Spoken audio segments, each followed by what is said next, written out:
Hello, welcome back. I'm Statman Dave, and today we're going to be taking a look at how Mikel Arteta is bringing Pep Guardiola's new philosophy to Arsenal in Tactics Explained. Remember to subscribe if you're new and like that goddamn video and turn the notification bell on. This video is brought to you with Coral. Anyway, let's get this party started.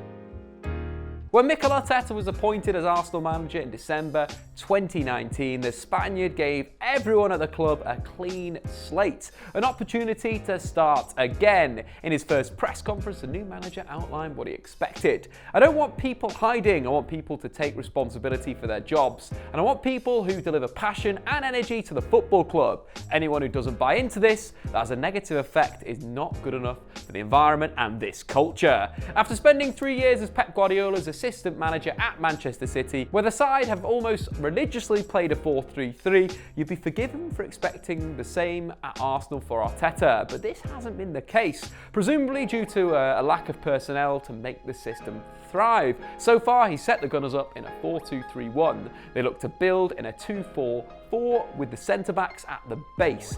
As the line-breaking pass is about to happen, typically the front four, usually Ozil and Lacazette, drop off the line. The wingers push up high and wide, resembling more of a 2-2, creating more diagonal passing lanes to help progress the ball. Once they've gained enough territory, Arsenal transition into their attacking 2-3-5 shape, much like Pep Guardiola's Manchester City. Whilst the shape is the same, there's some difference in roles. In the absence of a progressive defensive midfielder, Arteta has used David Luiz as his main ball progressor, allowing defensive midfielders Lucas Torreira and Granit Xhaka to focus on their respective ball-winning and playmaking responsibilities. Since Arteta's appointment, David Luiz has made 22 more passes than any other Arsenal player into the final third, whilst Granit Xhaka has completed the most passes per game for Arsenal, and Lucas Torreira has made more ball recoveries than any Arsenal outfielder. The front five from left to right is made up of the left back, the nominal winger who holds the width, the left winger who's an inside forward, the striker, a false nine, the attacking midfielder who operates as an advanced playmaker, and a right winger who holds the width on the other side as an inverted winger. With the natural movement of the three central forwards and the false nine and the advanced playmaker dropping off and the inside forward moving centrally. Operating as a bit of a libero, centre-back David Luiz often steps into midfield with the ball, looking to draw pressure before releasing a line-breaking pass to the false nine or advanced playmaker, who in turn will look to get the winger in behind or feed the inside forward with through passes. In the final third, Arsenal under Arteta look to use underlaps and through balls to get the wingers in behind before firing in low crosses and cutbacks. This chance creation method isn't a million miles away from what Unai Emery tried to implement at Arsenal, but instead of falling back on the magic of Lacazette and Aubameyang, Arteta has given Arsenal structure in attack.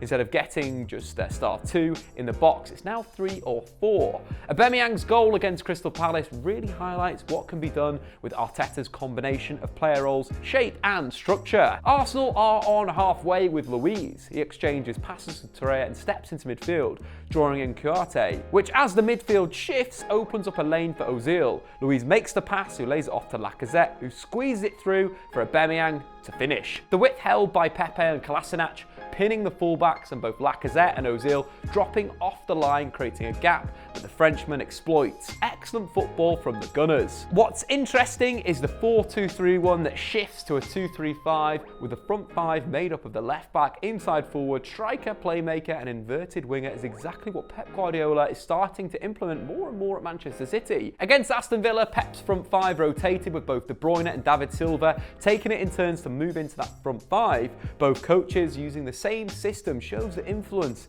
they've had on one another when they were working together in Manchester. Off the ball is where Arteta's structure has had its biggest impact. Whilst it'll take time to see major statistical changes, although Arsenal have made more tackles under Arteta, they've also played more passes into the final third despite having a lower level of possession, and also they've created 2 more chances per game. He's measurably made Arsenal more difficult to score against.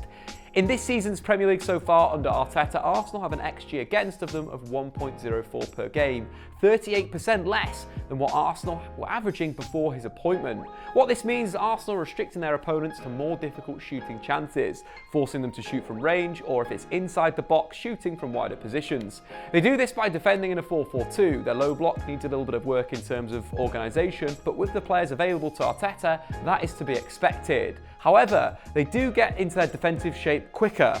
So if they can't win the ball back through an immediate counter press, they quickly return to that 4-4-2 shape, where they look to press in a controlled, pass lane orientated manner. As they press, their 4-4-2 rocks on asymmetrical 4-3-3, with the opposite winger stepping in and coming inside, and the near side winger holds their position. So if the opposition have the ball on Arsenal's right, the striker and 10 pressurise the ball whilst covering the passes into midfield, whilst the left winger steps up to cover the left back, and the left centre back and the right winger holds, covering the pass onto the right back. From here, they look to force their opposition into playing dangerous short passes or kicking long. This is very much Pep's Manchester City. Whilst Arteta has improved Arsenal and given them a clear, defined attacking and defensive and pressing structures, there's still work to be done, something acknowledged by the Spaniard. We all know there's a lot of work to be done to achieve that, but I'm confident we'll do it. I am realistic enough to know it won't happen overnight, but the current squad has plenty of talent, and there's a great pipeline of young players coming through the academy. Where Arteta takes Arsenal next is a mystery, but it looks interesting. It looks like a really good young coach with a lot of hunger. A combination that could be very good for a club of Arsenal's stature and nature. But anyway, guys, what do you think? Have you been impressed by Mikel Arteta's Arsenal? Let me know in the poll above and in the comments below. I've been Statman Dave. We will see you next time on the Statman Dave YouTube channel. Subscribe if you're new, like the goddamn video. See you later. Thanks for watching. If you've enjoyed this video, why not check out some more content on the Statman Dave YouTube channel?